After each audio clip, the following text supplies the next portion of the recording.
వసంతవల్లరి వీణులతో వీక్షించండి. వసంతవల్లరికి స్వాగతం. ఈనాటి వసంతవల్లరిలో ప్రముఖ కథా రచయిత్రి శ్రీమతి లలితా శ్రీపతి గారు రచించిన కథ చిన్న మాట వింటారు.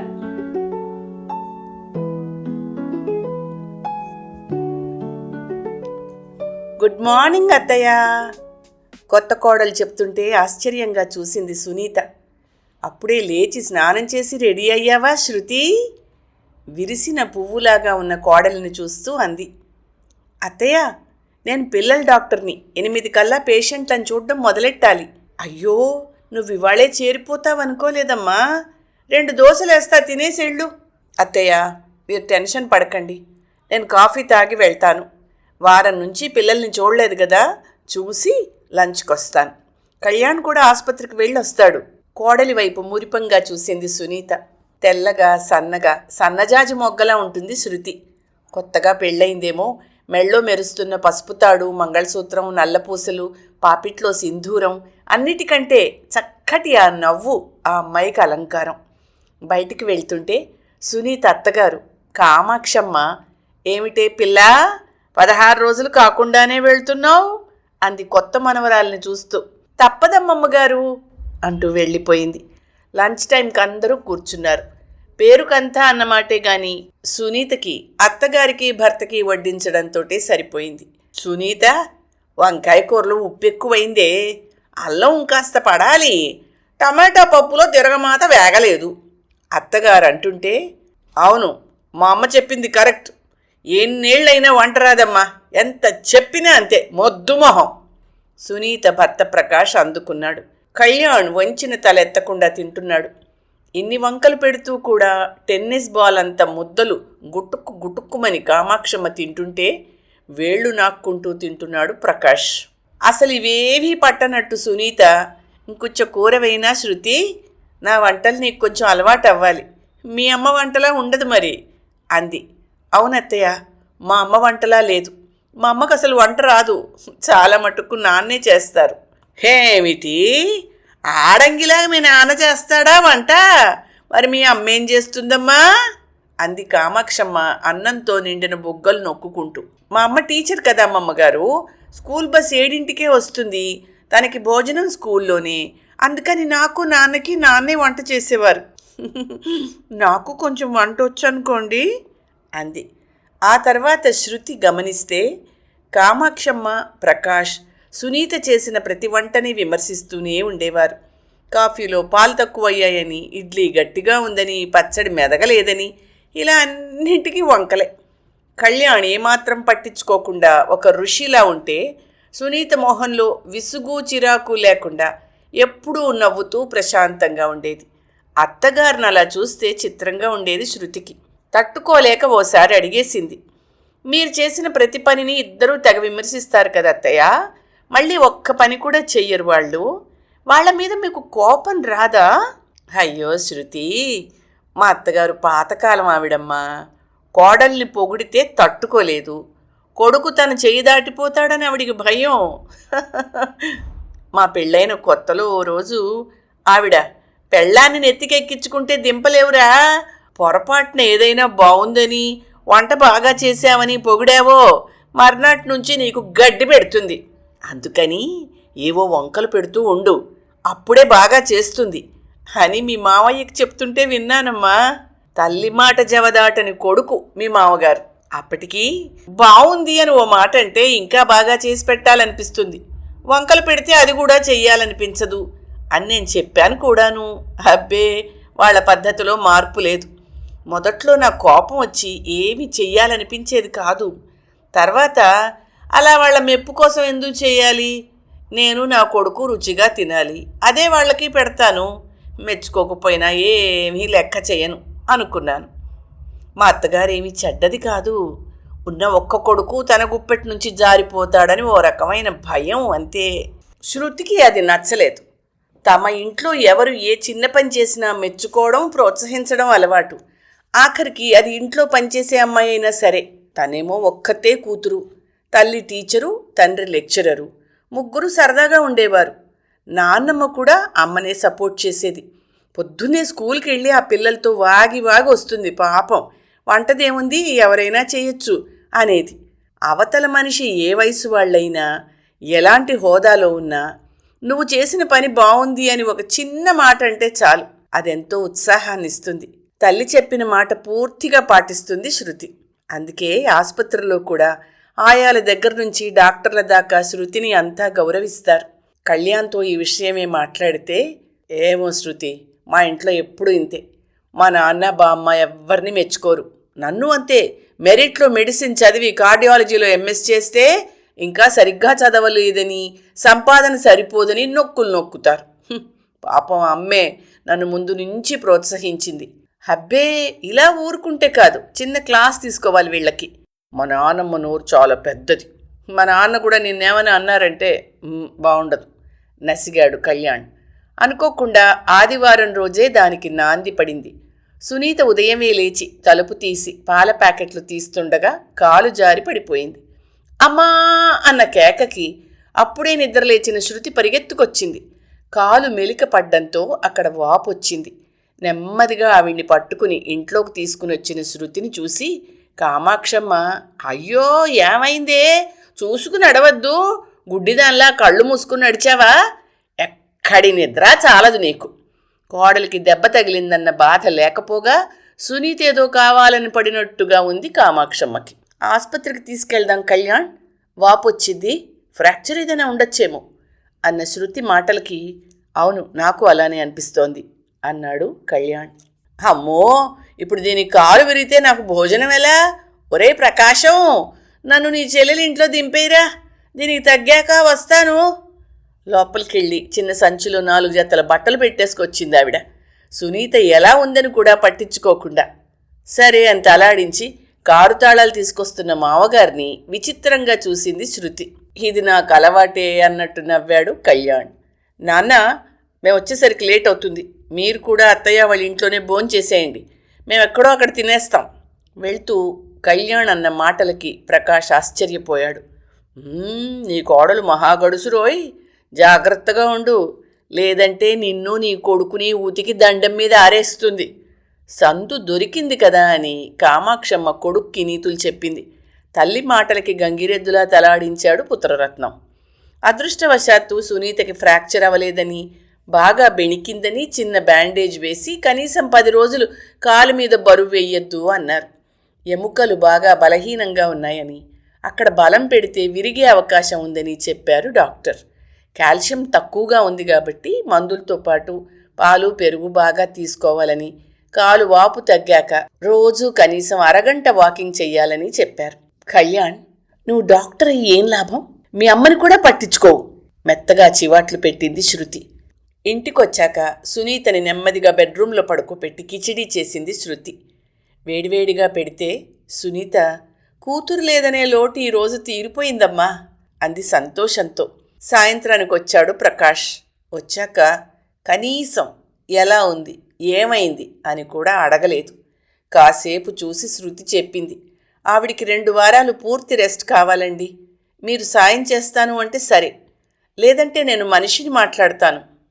తలూపాడు ప్రకాష్. అది దేనికో అర్థం కాలేదు. సాయంత్రంలోగా 2-3 సార్లు శృతి అత్తగారి దగ్గరికి వెళ్ళి వాకర్ సాయంతో ఆవిడ్ని బాత్రూమ్కి తీసుకెళ్ళింది. చీర మార్చి నైటీ వేసింది. అన్నింటినీ బెల్లం కొట్టిన రాయిలా చూస్తున్నాడే తప్ప ఏ సాయమూ చెయ్యలేదు ప్రకాష్. పైగా శృతి రూమ్లోకి వచ్చినప్పుడల్లా ముఖం చిట్లించి చూడడం ఒకటి. నేను మనిషిని మాట్లాడాను, రేపు వస్తుంది, 2 వారాల పాటు ఇక్కడే ఉంటుంది, అత్తయ్య గారు ఆ అమ్మాయి అమ్మమ్మ గారు రూమ్లో ఉంటారు. తల ఊపాడు ప్రకాష్. సాయంత్రం అన్నం వండి అరటికాయ వేయించి పప్పు చేసింది శృతి. సునీతకి ముందే పెట్టి అందరికీ వడ్డించి తను కూడా తినడం మొదలుపెట్టింది. కూర ఇంకా వేగాలనుకుంటా, నూనె తక్కువగా వేసావమ్మా, పప్పులో ఇంకో ఘాటు అస్సలు లేదు అలవాటుగా అన్నాడు ప్రకాష్. సునీత గురించి ఏమీ అడగడం కానీ పట్టించుకోవడం కానీ చేయడం లేదని అసలే తిక్కగా ఉన్న శృతికి ఇంకా స్తోళ్ళు మండింది. కళ్యాణ్, నాకు వంట ఇలానే వచ్చు, నచ్చిన వాళ్ళు తినచ్చు, లేని వాళ్ళు వండుకోవచ్చు, లేదా బయట తినచ్చు కోపంగానే అంది శృతి. ఏమీ మాట్లాడలేదు కళ్యాణ్. ప్రకాష్కి అవమానంగా అనిపించి భోజనం వదిలేసి వెళ్ళిపోయాడు. రాత్రి వేయాల్సిన మందులు వేసి ఆ రోజుకి అత్తగారి దగ్గరే పడుకుంది శృతి. శృతి వెళ్ళాక ప్రకాష్ కొడుకుతో అన్నాడు, మీ ఆవిడ అలా మాట్లాడితే ఉలుకు పలుకు లేకుండా చూస్తావేమిట్రా? నాన్న, అంత బాగా వంట చేసే అమ్మని వంట సరిగ్గా చేయలేదు అని నువ్వు తిడుతున్నప్పుడల్లా నేనేమన్నా అన్నానా ఇప్పుడు అనడానికి? అంటూ రూంలోకి వెళ్ళి తలుపు వేసుకున్నాడు కళ్యాణ్. షాక్ తిన్నాడు ప్రకాష్. మర్నాడు పొద్దున్నే హెల్పర్ వచ్చింది. ఆమెకి సునీతని ఎలా చూసుకోవాలో, మందులు ఎలా వేయాలో అన్నీ చెప్పి తమ ఫోన్ నంబర్లు కూడా ఇచ్చి వెళ్ళింది శృతి. ప్రకాష్ కోసం టిఫిన్, మధ్యాహ్నం భోజనం అన్నీ బల్ల మీద పెట్టింది. సునీత పాపం ఆ అమ్మాయి ఉద్యోగానికి వెళ్తూ అన్నీ చేసిందండి, నా వంటకి పెట్టినట్టు వంకలు పెట్టకండి మరి అంది. హెల్పర్ సాయంతో వంట మొత్తం పొద్దున్నే చేసేది శృతి. మళ్ళీ ఇంక రాత్రికి వేరే ఏమీ వండేది కాదు. పొద్దున్నవే రాత్రికి కూడా తినడానికి ప్రకాష్కి కష్టంగా ఉండేది. సునీతలాగా టిఫిన్లు రకరకాలు చేసేది కాదు. ఇడ్లీ లేకపోతే ఉప్మా అంతే. ఒకరోజు ప్రకాష్ ఈ వంటలు తినలేక చస్తున్నా అని విసుక్కున్నాడు. రేపటి నుంచి వంట మనిషిని పిలవమని చెప్పు కళ్యాణ్ మీ నాన్నగారికి. డ్యూటీ చేస్తూ నేను ఇంతకంటే చేయలేను. అయినా అత్తయ్య గారు రకరకాలుగా చేసినప్పుడు కూడా ఇలాగే విసుక్కున్నారుగా. అప్పటికి ఇప్పటికీ తేడా ఏమిటో వ్యంగ్యంగా అంది శృతి. మర్నాటి నుంచి ప్రకాష్కి ఆ ఇంట్లో విసుర్లు వినిపిస్తున్నాయి. ఏంటి కళ్యాణ్, నువ్వు కూడా మీ నాన్నలాగా ఎక్కడి వస్తువులు అక్కడ పడేస్తావే, సర్దిపెట్టు కాస్తా అని ఒకసారి. ఇదిగో, నేను చేసిన వంట బాగుంటే మెచ్చుకోవాలి, అప్పుడే చేయబుద్ధి అవుతుంది. మీ అమ్మగారికి ఉన్నంత ఓర్పు నాకు లేదు బాబు, వంకలు పెట్టినా పట్టించుకోకపోవడానికి అని ఒకసారి విసుర్లు వినిపిస్తున్నాయి. శృతికి వంట అలవాటు లేక, టైం లేక సాదాసీదాగా చేస్తుంది. సునీత చేతి వంట రుచే వేరు. ఆ సంగతి ఇప్పుడిప్పుడే అర్థమవుతోంది ప్రకాష్కి. శృతి, ఇవాళ పప్పు బాగుంది, కూర అద్దిరింది తెలుసా అని కళ్యాణ్ అంటుంటే ప్రకాష్కి ఒళ్ళు మండుతూ ఉండేది. పెళ్ళైన నుంచి తల్లి మాటలు విని ఒక్కరోజంటే ఒక్కరోజు కూడా సునీతని మెచ్చుకోలేదు. ప్రతిదానికి తిట్టడం, వంకలు పెట్టడం. అయినా సునీత ఏ రోజు తనని విసుక్కోలేదు, కోపం తెచ్చుకోలేదు. ప్రకాష్కి భార్య విలువ బాగా తెలిసొస్తోంది ఇవన్నీ చూస్తుంటే. ప్రతిదానికి తాను ఆమె మీద ఎంతగా ఆధారపడ్డాడో అర్థమవుతోంది. సునీత చిన్న చిన్న వాటికి కూడా కోడల్ని మెచ్చుకుంటూ ఆప్యాయంగా మాట్లాడుతుంటే శృతి కూడా సునీతని ఎంతో ప్రేమగా చూసుకుంటోంది. ప్రకాష్లో మార్పు నెమ్మదిగా మొదలైంది. రోజూ కాసేపు సునీత దగ్గర కూర్చుని మాట్లాడుతున్నాడు. ఏమైనా కావాలా, మందులు వేసుకున్నావా అని అడుగుతున్నాడు. మామగారిలో ఆ చిన్న మార్పుకే అత్తగారు పొంగిపోతుంటే ఇంకా మారాలి అని ఆ పొంగు మీద నీళ్లు జల్లుతోంది శృతి. వారం తర్వాత కామాక్షమ్మ ఫోన్ చేసింది. ఇక్కడ అల్లుడు తెగ విసుక్కుంటున్నాడురా, ముసలివాళ్ళయ్యాక తిండి తగ్గించాలంటాడు, పెట్టింది నోరు మూసుకుని తినక వంకలు పెడితే వెళ్ళిపో అంటున్నాడురా, నేనిక్కడ ఉండలేను సుమా అంది కొడుకుతో. అడకత్తెరలో పోకచెక్కలాగా ఇక్కడ కోడలి విసుర్లు చెప్పలేక, తల్లిని తీసుకుని రాలేక నెమ్మదిగా అన్నాడు తల్లితో. అమ్మా, సునీత నీ రూంలో ఉంటోంది, శృతి తన కోసం హెల్పర్ని పెట్టింది, నువ్వొస్తే ఉండడానికి ఇక్కడ ఇబ్బందేమో అన్నాడు. అయ్యో, పని మనిషికి నా రూమ్ ఎలా ఇచ్చారా? నీ పెళ్ళాన్ని, ఆ పని మనిషిని మీ రూంలో ఉండమని నువ్వే నా గదిలో ఉండొచ్చు కదరా. ఇప్పుడు నేను వచ్చి ఆ గదంతా శుభ్రం చేసుకోవాలి. అబ్బబ్బబ్బా, అయినా బోల్డు డబ్బులు తగలేసి ఆ పని మనిషి దేనికిటా? నువ్వెలాగో రిటైర్ అయ్యావు, ఇంట్లోనే ఉన్నావుగా, ఆ మాత్రం సాయం చేయలేవా? తల్లి తిడుతుంటే కోపం వచ్చింది ప్రకాష్కి. నువ్వు నోరు మూసుకుని నీ కూతురి ఇంట్లో ఉండు, లేదంటే వచ్చి ఇక్కడ అందరికీ వంట చెయ్యి కోపంగా పెట్టేశాడు ఫోన్. 10 రోజుల తర్వాత సునీతకి కొద్దిగా తగ్గిందని పని మనిషిని తీసేశారు. తనంతట తనే నెమ్మదిగా ఇంట్లో తిరుగుతోంది సునీత. కామాక్షమ్మ వెనక్కొచ్చింది. సునీతకి పెట్టిన హెల్పరు రూమంతా పాడు చేసిందని ఒకటే సణుగుడు. ఇంట్లో చేసే అమ్మాయి చేత రూమంతా కడిగించి శుభ్రం చేయించింది. శృతి ఆ రోజు ఇంట్లోనే ఉంది. వంట చేసి బల్ల మీద అన్నీ సర్ది అందరినీ భోజనానికి పిలిచింది. బెండకాయ కూర, ముద్దపప్పు, సాంబారు, పెరుగు. అందరికీ కంచాల్లో కూర, పప్పు వేసి అన్నం వడ్డించింది. కామాక్షమ్మ కంచంలోని పదార్థాలు చూస్తూనే, ఇదేం వంటే నా తల్లి, ఈ కూరేమిటి, పప్పేమిటి, బెండకాయ కూరలో నూనె, ఉప్పు, కారం ఏమీ లేవు, చ చ చ చ ముద్ద కట్టుకుని సాగుతోంది చూడు, సాంబార్ ఏమిటమ్మా పల్చగా, ఏ ఘాటు లేకుండాను. నీకు వంటొచ్చని గొప్పలు చెప్పావు. ఇదేనా నీకు వంట రావడం? కనీసం 4 రోజులు మీ అత్తగారి దగ్గర నేర్చుకోవచ్చుగా అంది కామాక్షమ్మ. ఏమీ మాట్లాడకుండా ఉండిపోయాడు ప్రకాష్. అటు తల్లిని సమర్థించలేదు, ఇటు కోడల్నేమీ అనలేదు. ఏమీ మాట్లాడకుండా అన్నం కలిపి తింటోంది సునీత. అవును శృతి, ఏంటి వంట? మా అమ్మ అంత బాగా వంట చేసినా మా నాన్నకి బామ్మకి నచ్చదు. నువ్వు చేసిన ఈ వంట ఎలా తింటారనుకున్నావు? అసలు ఎవరు తింటారు? కొంచెం కోపం గొంతులోకి తెచ్చుకుని మరీ అన్నాడు కళ్యాణ్. ఎప్పుడూ మాట్లాడని కళ్యాణ్ అలా అంటుంటే నోట్లో పెట్టుకునే ముద్ద కింద పెట్టి ఆశ్చర్యంగా చూసింది సునీత. అలా అడగరామనవడా, ఈ గడ్డిదండ నా వల్ల కాదు సుమా అంటూ లేవబోయింది కామాక్షమ్మ. కూర్చోండి గట్టిగా గదిమింది శృతి. ఏంటి కళ్యాణ్, వంట బాగోలేదా? మీ బామ్మకి బీపీ ఎక్కువగా ఉంది, షుగర్ కంట్రోల్లో లేదు. ఆవిడ పాదాలు చూసావా నీరు పట్టి ఎలా వాచున్నాయో? మీ నాన్నగారికి షుగర్ పెరిగింది, మొన్ననే చెక్ చేశాను. నువ్వేమన్నా గమనించావా అసలు? వాళ్ళిద్దరికీ పూర్తి పథ్యం భోజనం పెట్టాలి. 80 ఏళ్ళ ఆవిడికి ఆ తిండి ఏమిటి అసలు? ముప్పొద్దులా అన్ని పచ్చళ్ళు వేసుకుని స్వీట్స్ తింటూ ఆవిడ తొందరగా పోవాలనుకుంటున్నావా? మామయ్య గారు కూడా రాత్రిళ్ళు తేలిగ్గా భోజనం చెయ్యాలి, వాకింగ్ చెయ్యాలి. ఉప్పులు కారాలు నూనె వేసి వైనంగా మీ అమ్మగారు వంట చేస్తే అందరూ వంకలు పెడుతున్నారు. ఆవిడ్ని 30 ఏళ్ల నుంచి చేస్తున్నా నీకు వంట రాదు అన్నారు. నా వంట ఎవరికి నచ్చకపోతే వాళ్ళు 2 రోజులు చెయ్యండి, నేను కూర్చుని వంకలు పెడతాను. నిన్నటి వరకు అన్ని పనులు అత్తయ్యే చేశారు. సరుకులు కూరలు అత్తయ్యే తెచ్చుకోవాలి, ఇల్లంతా ఆవిడే సర్దాలి, వంట ఆవిడే చెయ్యాలి. అన్నీ ఒక్కతే చేసుకున్నా సాయం చెయ్యకపోగా ప్రతి పనికి వంకలు పెడతారా? ఇప్పుడు ఆవిడ కాలు నొప్పితో మంచం మీదుంది. ఇంట్లో పనంతా నేను ఒక్కదాన్నే ఎలా చేసుకున్నాను? అసలేమన్నా ఆలోచించారా? ఇంట్లో పనివాళ్లనైనా ఊరికే అజమాయిషీ చేస్తే వాళ్ళు ఎలా చేస్తారు? అందరూ తలా చెయ్యి వెయ్యాలి. ఎక్కువ పని ఉంటే పని మనిషిని ఎక్కువ జీతం ఇచ్చి చేయమనాలి. పని చేయకుండా ఇలా వంకలు పెట్టడం నాకు నచ్చదు. గయ్యమంది శృతి. ఏంటమ్మమ్మగారు, నేను అత్తయ్య గారి దగ్గర వంట నేర్చుకోవాలా? ఆహా, ఆవిడ వంటకి రోజు వంకలు పెడతారు కదా, మరి ఆవిడ దగ్గర ఎందుకు నేర్చుకోవాలి? 3 రోజులు మీరు చెయ్యండి, నేను కళ్యాణ్ మీ దగ్గర వంట నేర్చుకుంటాం ఆవేశంగా అని ఊపిరి పీల్చుకుంది. ఎర్రపడ్డ శృతి మొహం చూసి ఆమె చూడకుండా ముసిముసిగా నవ్వాడు కళ్యాణ్. ప్రకాష్ బిత్తరపోయి చూస్తున్నాడు. కొంచెం ముందుగా తేరుకున్న సునీత ఊరుకోమ్మా శృతి, పెద్దావిడ, అమ్మమ్మగారితో నువ్వు అలా మాట్లాడకూడదు. రేపటి నుంచి వంట నేను చేస్తానుగా, నీకెందుకు చెప్పు ఈ గోల? ఎన్ని రోజులు అత్తయ్యా మీకింత చాకిరీ? ఒక మెప్పు లేదు, మెహర్బానీ లేదు. కనీసం ఇవాళ వంట బాగుందని, మా కోడలు మంచిది, నన్ను బాగా చూసుకుంటుందని కానీ ఒక్క చిన్న మాట లేదు కదా. మీ కోపం రాదా? ఉక్రోషంగా అంది శృతి. నేను నిజంగా కోపం తెచ్చుకుంటే ఈ ఇంట్లో ఉండనమ్మా శృతి. వీళ్ళకొకరిని విమర్శించడం తప్ప మెచ్చుకోవడం రాదు.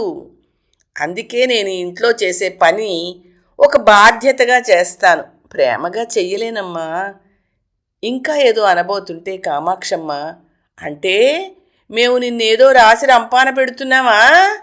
గట్టిగా పెద్ద గొంతుతో అంది. అది మీకే తెలియాలి. మీరన్నిటికీ వంకలు పెట్టడం, అవి పట్టుకుని ఆయన నన్ను తిట్టడం. కొన్ని రోజులు ఏడ్చాను, కొంతకాలం బాధపడ్డాను. ఆ తర్వాత అలవాటు పడిపోయాను. ఎలానూ నేనేం చేసినా ఎలా చేసినా మీరు వంకలు పెడుతూనే ఉంటారు. అంచేత నాకు నచ్చినట్టు చేయడం మొదలెట్టాను. మీ మాటలేనాడో పట్టించుకోవడం మానేశాను. ఏదో కోడల్ని కంట్రోల్లో పెట్టానని సంతోషపడుతున్నారు, కానీ మీరేం పోగొట్టుకున్నారో మీకు తెలియదత్తయ్యా. నా కొడుకు నా కోడలు నన్ను ఇంత ప్రేమగా చూస్తుంటే ఇప్పుడు అర్థమైంది మీరేం కోల్పోయారు. అందుకే మీరంటే జాలి తప్ప మరేమీ లేదు నాకు అంది సునీత. సునీత ఇలా మాట్లాడుతుందని ఏమాత్రం ఊహించని కామాక్షమ్మ కోపంతో ఊగిపోయింది. ఒరే ప్రకాశం, నీ పెళ్ళాం చూడరా నన్ను ఎంత లేసి మాటలు అంటోందో.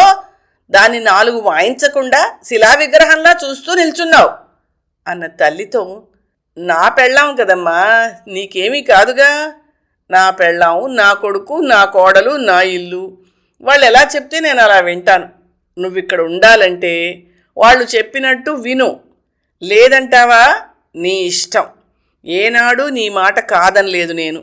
ఇప్పుడైనా అంతే. కొడుకు మాటలకి నిశ్చేష్టురాలయ్యింది కామాక్షమ్మ. సునీత, ఇంక నువ్వులే.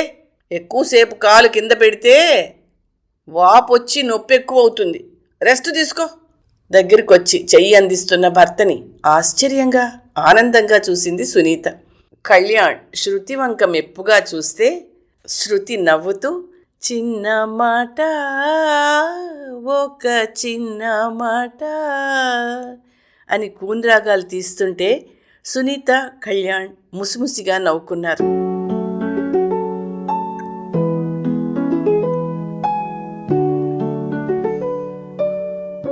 వసంతవల్లరిలో ప్రముఖ కథా రచయిత్రి శ్రీమతి లలితా శ్రీపతి గారి రచన చిన్న మాట విన్నారు. వసంతవల్లరిలో ఇవాల్టి కార్యక్రమం మీకు నచ్చిందని ఆశిస్తున్నాను. అందుకే లైక్ చేసి మీ మిత్రులకు, బంధువులకు లింక్ను షేర్ చేసి మీ అమూల్యమైన అభిప్రాయాన్ని నాకు కామెంట్ బాక్స్లో తెలియచేయమని, వసంతవల్లరికి సబ్స్క్రైబ్ చేయమని విన్నవించుకుంటూ మీ వసంతలక్ష్మి అయ్యగారికి సెలవు మరి. Thank you. వసంతవల్లరి మిత్రులు, శ్రేయోభిలాషులు, వీక్షకులు, శ్రోతలు అందరికీ ఒక విజ్ఞప్తి. గతంలో లాగానే ఎప్పటికప్పుడు నా కథలను విని స్పందన తెలియచేయమని కోరుతూ, నేను చదివిన కథ మీకు బాగా నచ్చినట్టయితే తప్పకుండా హైప్ ఆప్షన్ నొక్కి నన్ను ప్రోత్సహిస్తారు కదూ.